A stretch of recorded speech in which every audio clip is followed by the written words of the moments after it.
Video में हम लोग पढ़ने वाले उत्तल दर्पण के बारे में पढ़ेंगे। पिछले वीडियो में हम लोग अवतल दर्पण में F बराबर R/2 तक सीधे कर चुके हैं। आज हम लोग चर्चा करने वाले हैं उत्तल दर्पण के बारे में। चलिए शुरू करते हैं।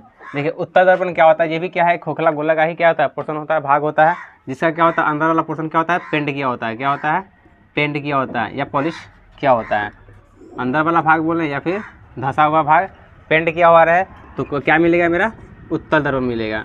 ठीक है, चलिए अब इसमें भी हमको प्रूफ करके क्या लाना है कि F = R/2। क्या लाना है, F = R/2।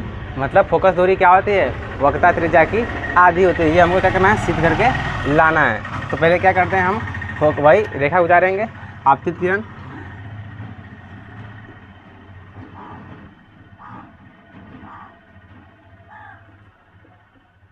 C, ये हमारा हो गया F, इसका नाम दे देते हैं AB, आपतित किरण को AB, जाने वाला को BD और C को बढ़ा देते हैं E तक। कहाँ तक बढ़ा दिए, E तक। ध्यान दीजिएगा, अब प्रकाश के परावर्तन वाले चैप्टर में हम लोग पढ़े थे कि जब भी कोई अतिप्रकाश किरण किसी सतह से टकराकर वापस जाएगा तो आप अभिलंब के बीच और आपतित किरण के बीच का जो कोण होता है उसको क्या बोलते हैं, आपतन कोण बोलते हैं। क्या बोलते हैं, आपतन कोण, जिसको I से लिखते हैं। और परावर्तित किरण और अभिलंब के जो बीच का कोण होता है उसको बोलते हैं परावर्तन कोण, जिसको स्मॉल r से लिखते हैं, एंगल ऑफ रिफ्लेक्शन। ठीक है, तो इसमें हमको प्रूफ करके लाना है क्या है, F = R/2। ये जो हमारा P है, इस P से C के जो बीच का डिस्टेंस होता है इसको क्या लिखते हैं, R, है ना, रेडियस ऑफ कर्वेचर। ठीक है, और ये हमारा P से F के जो बीच का डिस्टेंस होता है उसको बोलते हैं छोटा f, फोकल लेंथ, है ना। क्या होता है हमारा, फोकल लेंथ। इसी दोनों के बीच में क्या करना है, रिलेशन निकालना है। ठीक, चलिए अब काम करते हैं। आप क्या करते हैं, हम लोग न्यूमेरिकल वाला काम शुरू करते हैं। ठीक, तो प्रकाश के परावर्तन के नियम से, है ना, परावर्तन के नियम से क्या हो जाएगा, I = R, I = R।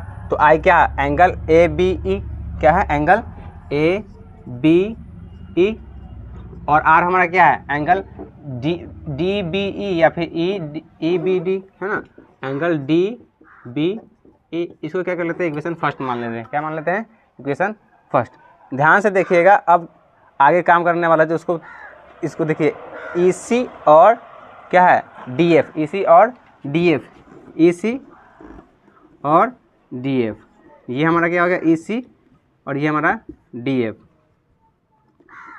ठीक है, 9th क्लास का एक थ्योरम है कि अगर कोई दो अलग अलग रेखा क्या करता है, एक बिंदु पर अधिक से अधिक एक बिंदु पर क्या करता है, काटता है, तो उसका क्या होता है, सम्मुख कोण क्या होता है, बराबर होता है। क्या होता है, बराबर। तो ये वाला एंगल और ये वाला एंगल क्या हो जाएगा, इक्वल हो जाएगा। इसी तरह से हमारा ये जो DF और इसी अलग अलग रेखा है, तो ये वाला एंगल और ये वाला एंगल दोनों पास में क्या हो जाएगा, इक्वल हो जाएगा। मतलब यह भी क्या हो जाएगा, मेरा R हो जाएगा। ठीक है, इसीलिए मेरा क्या हो जाएगा, एंगल DBE = एंगल CBF, है ना, या इसको और इस तरह से लिख सकते हैं, एंगल CBF = एंगल DBE।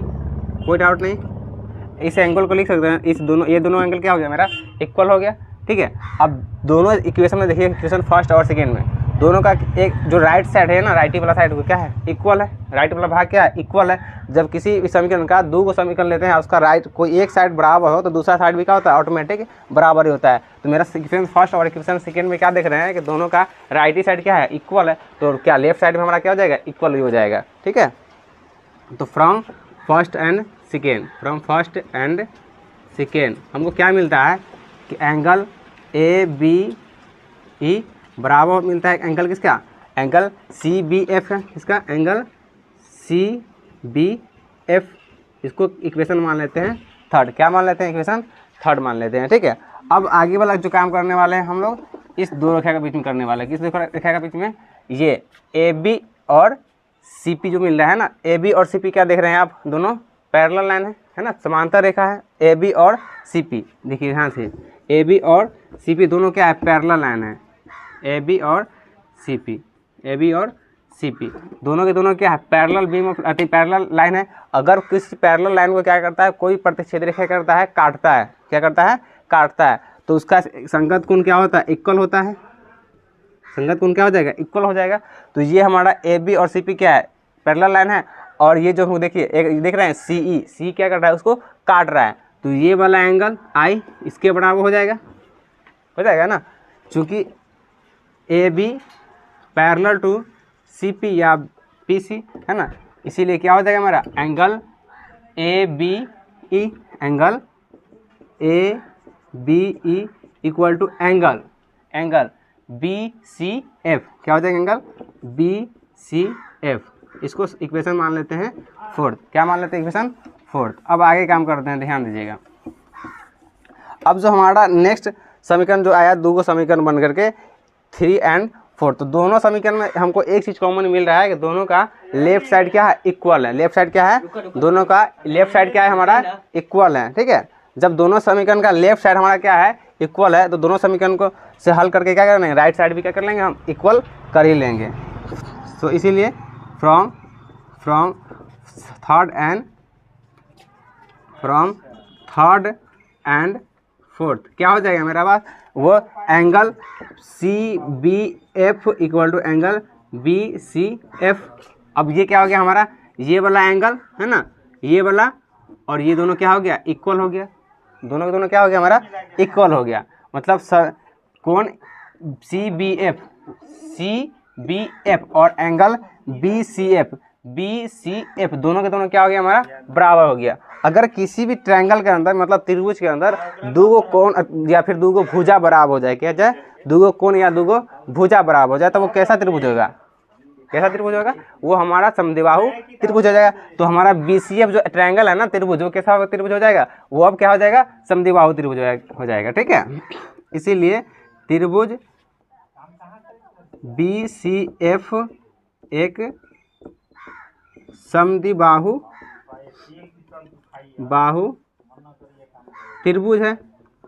अब त्रिभुज समद्विबाहु हो गया, तो इसका दो कोण तो पहले से बराबर है, तो हमको लेना क्या, दोनों भुजा को ले लेंगे बराबर, है ना। तो अब क्या हो जाएगा मेरा BF इक्वल टू क्या हो जाएगा, CF हो जाएगा।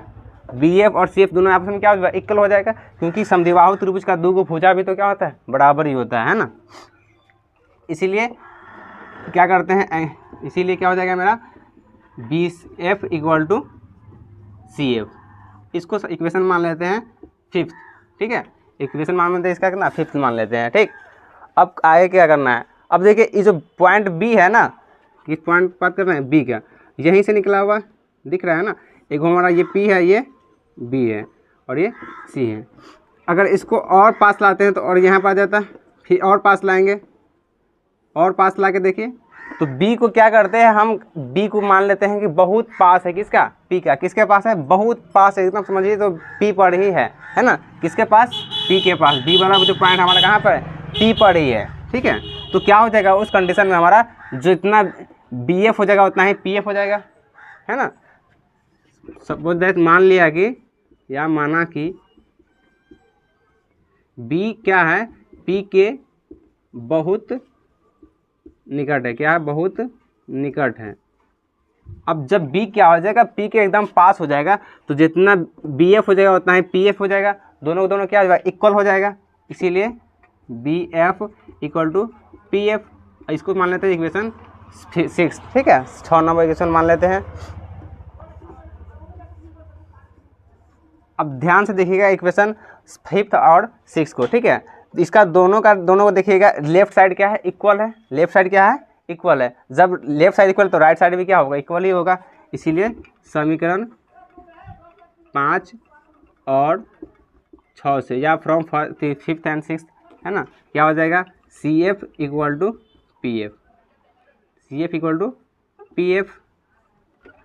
अब हमारा जो काम बच गया है कौन वाला, जो F इक्वल टू R/2, यही हमको लास्ट काम बच जाता है। ठीक है, अब इस लेते हैं किसको, PC या CP को लेते हैं, किसको, PC या CP को लेते हैं। ठीक है, अब आते हैं PC या CP को, CP ही ले लेते हैं।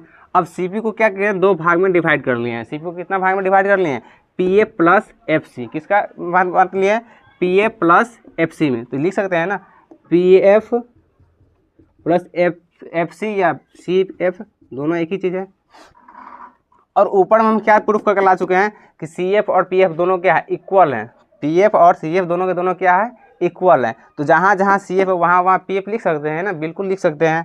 तो क्या हो जाएगा हमारा P F plus P F, मतलब 2pf